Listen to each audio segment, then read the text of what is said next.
Hi friends, welcome to my YouTube channel.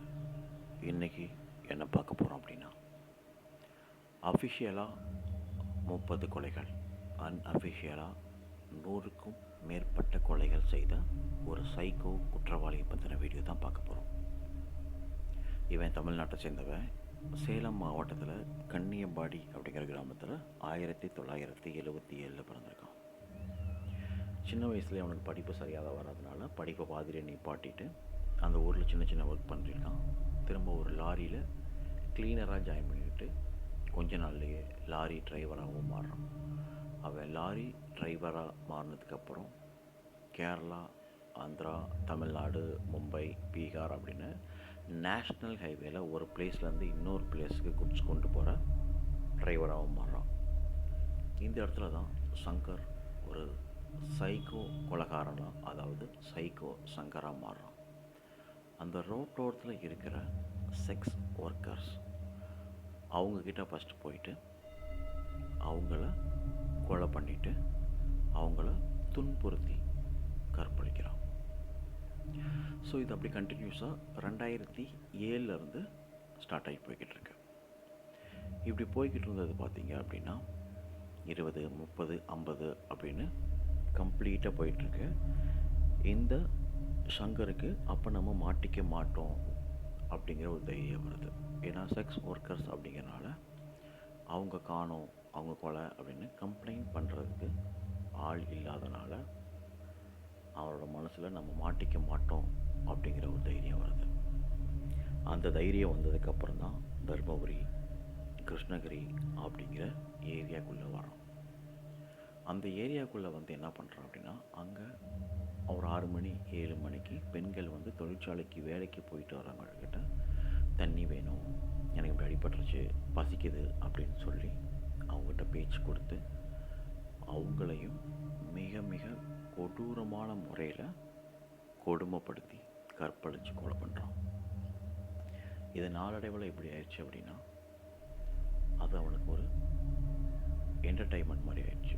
அவங்க சித்திரவதைப்படுறது பார்க்க இவனுக்கு ரொம்பவும் சந்தோஷமாயிருது. அந்த சைக்கோ சங்கருக்கு பெண்கள் அப்படின்னு 20 வயசு, 30 வயசு, 40 வயசு அப்படின்னு அவனுக்கு கணக்கு கிடையாது. அவனை பொறுத்த வரைக்கும் பெண்கள் அது யாராக இருந்தாலும் ஓகே அப்படிங்கிற மாதிரி. ஸோ இந்த டைமிங்கில் என்ன ஆகுது அப்படின்னா, போலீஸ்க்கு எந்த விதமான துப்பும் கிடைக்கல. இதுக்கு முன்னாடி இறந்தவங்க பார்த்திங்கன்னா செக்ஸ் ஒர்க்கர்ஸ். ஸோ அவங்க பற்றின கம்ப்ளைண்ட், மிஸ்ஸிங் கேஸ் யாரும் கொடுக்காதனால கேஸ் ஃபைல் ஆகாமல் இருந்துச்சு. ஆனால் இப்போ தொழிற்சாலைக்கு வேலைக்கு போகிற பெண்கள், குடும்ப பெண்கள் அப்படின்னு ஃபோக்கஸ் பண்ணுறான். ஸோ அவனோட ஃபோக்கஸ் எல்லாமே பார்த்திங்க அப்படின்னா நேஷ்னல் ஹைவேவை ஒட்டி ஒரு 500 மீட்டர், ஒரு 600 மீட்டர், 1 கிலோமீட்டரில் இருக்கிற வீடை தான் ஃபுல்லாக ஃபோக்கஸ் பண்ணுறான். போலீஸ்க்கு என்ன அப்படின்னா, ஒரு கொலை கிருஷ்ணகிரியில் நடக்குதுன்னா ஒரு கொலை தருமபுரி, ஒரு கொலை சேலம், ஒரு கொலை பார்த்திங்க அப்படின்னா ஆந்திரா பார்டர், ஒரு கொலை மும்பை. ஸோ போலீஸ்க்கு எந்த விதமான எவிடன்ஸும் கிடைக்கல. ஸோ போலீஸ் என்ன பண்ணுறாங்க அப்படின்னா, எப்படின்னு கண்டுபிடிக்கிறதுக்காக ஒரு செக் பண்ணும்போது நேஷ்னல் ஹைவேவை ஒட்டி இருக்கிற வீட்டில் தான் இந்த மாதிரி நடக்குது அப்படின்னு கன்ஃபார்ம் பண்ணுறாங்க. கன்ஃபார்ம் பண்ணதுக்கப்புறம் யாருன்னு செக் பண்ணிட்டு அவங்க கன்ஃபார்ம் பண்ணுறாங்க, ஓகே ஒரு ட்ரக் டிரைவராக தான் இருக்கும் அப்படின்னு கன்ஃபார்ம் பண்ணிவிட்டு செக் பண்ணுறாங்க.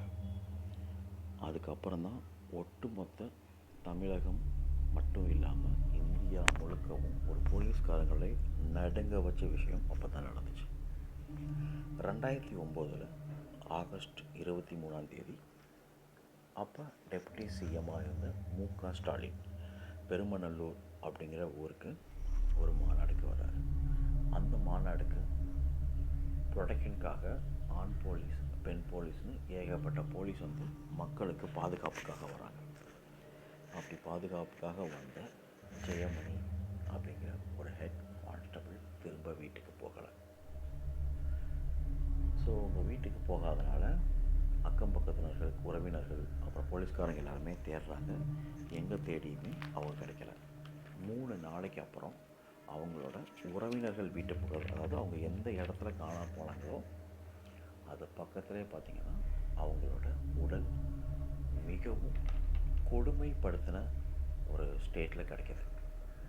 கிட்டத்தட்ட அவங்கள மாறி மாறி பாலியல் வன்புணர்வு பண்ணி அவங்க உடம்புல ஃபுல்லாக கத்தி குத்து, கீறல்கள், நகத்தால் பறன்னது, இந்த மாதிரி இருக்கும்போது தான் ஒட்டுமொத்த போலீஸ் டிபார்ட்மெண்ட்டுமே அது இருந்த கேஸு. அதுக்கப்புறம் தான் அந்த சைக்கோ சங்கரை சீரியஸாக ரொம்ப அப்படி வலை வீசி தேடினாங்க. அப்போ தான் அவங்கக்கிட்ட இருந்து தப்பிச்ச ஒரு பெண், கத்தி கூச்சலிட்டு அடித்து ஒன்ன பெண் போலீஸில் கம்ப்ளைண்ட் பண்ணுறாங்க. ஸோ போலீஸ்காரங்க என்ன பண்ணுறாங்கன்னா ஒரு ஸ்கெட்ச் ஆர்டிஸ்ட் கூட்டு வராங்க. ஸ்கெட்ச் ஆர்டிஸ்ட் கூட்டு அவன் எந்த மாதிரி இருப்பான் அப்படின்னு அவனை வரைகிறாங்க. அவனை வரைஞ்ச கொஞ்ச நாள்லேயே அக்டோபர் மாதம், அதாவது ஆகஸ்ட் மாதம் அந்த கொலை நடந்திருக்கு. ஆகஸ்ட்டுக்கு அப்புறம் பார்த்திங்க அப்படின்னா அக்டோபர் 19 2009 திருப்பூர் போலீஸ் அவனை அரெஸ்ட் பண்ணுறாங்க.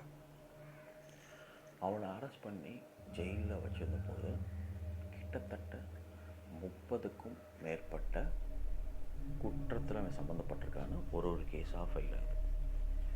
ஒரு கேஸாக ஃபைல் ஆகி பார்த்திங்க அப்படின்னா கம்ப்ளீட்டாக ஒரு 3 வருஷம் அவன் ஜெயிலில் இருக்கான். 2009, 2010, 2011. சரியாக மார்ச் மாதம் 17 போலீஸ்காரங்களோட கோர்ட்டுக்கு போகிற வழியில் கோர்ட்டில் போயிட்டு அட்டன் பண்ணிட்டாங்க. அட்டன் பண்ணி முடிஞ்சு திரும்ப வரும்போது இரவு சுமார் 9:30 மணிக்கு அங்கேருந்து போலீஸ்காரங்கிட்ட எஸ்கேப் ஆகிட்டான். ஸோ கூட்டு போன 2 போலீஸ்காரங்களை சஸ்பெண்ட் பண்ணிட்டாங்க. திரும்ப அங்கே இருந்த ஏன்னா கம்ப்ளீட்டாக அவன் எஸ்கேப் ஆனவன் என்ன பண்ணிட்டாங்க அப்படின்னா இருக்கிற எல்லா இடத்தையுமே அலர்ட் பண்ணிட்டாங்க. எனக்கு ஒரு சைக்கோ கொலைகாரன் தப்பிச்சிருக்கான், அவன் மேலே அஃபிஷியலாகவே 30 கொலை கேஸ் இருக்குது. அன்அஃபிஷியலாக எவ்வளோ இருக்குதுன்னு அந்த போலீஸ் ஆஃபீஸர்ஸ்க்கு மட்டும்தான் அப்போ தெரியும். திரும்ப அவனோட ஃபோட்டோ, அவனோட டீட்டெயில்ஸ் எல்லாமே எல்லா போலீஸ் ஸ்டேஷனுக்குமே ஆந்திரா, கர்நாடகா, கேரளா, பீகார், மும்பைன்னு எல்லா போலீஸ் ஸ்டேஷன் கொடுக்குறாங்க. திரும்ப என்ன பண்ணுறான்னா தன்னோட திருட்டு பைக்கால் கர்நாடகாவில் ஒரு இடத்துக்கு போகிறான். அந்த இடத்துல ஒரு பெண்மணிகிட்ட போயிட்டு பசிக்குது, சாப்பாடு கொடுங்க, தண்ணி கொடுங்கன்னு அந்த ஒரு பழங்குடியினர் பெண், அந்த பழங்குடியினர் பெண்கிட்ட சாப்பிட்டு திரும்ப அந்த பொண்ணை தற்பாக நடந்துக்க முயற்சி பண்ணும் பொழுது அந்த பொண் அவனை தாக்கி கூச்சிடுறாங்க.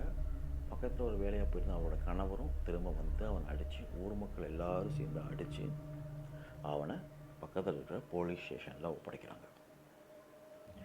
போலீஸ் ஸ்டேஷன் ஒப்படைச்சா அங்கே பெங்களூரில் இருக்கிறதே பெரிய சேர்ந்து ஜெயில், அகராரம் ஜெயிலில் அவனை அடைக்கிறாங்க.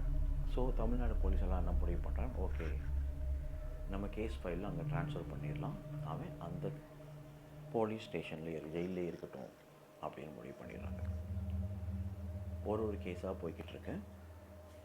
கிட்டத்தட்ட ஒரு 30 கேஸில் அவனுக்கு என்ன பண்ணுறாங்க அப்படின்னா லைஃப் டைம் ஜெயில் கொடுக்குறாங்க. 27 வருஷம் அவன் கடுங்காவல் தண்டனை கொடுக்கணும் அப்படின்னு கொடுக்குறாங்க.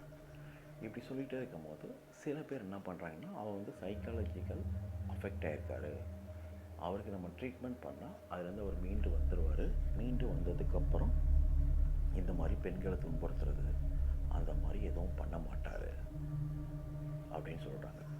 இதெல்லாம் போய்கிட்டே இருக்கும்போது கவுன்சிலிங் கொடுக்குறாங்க, எல்லாமே பண்ணுறாங்க.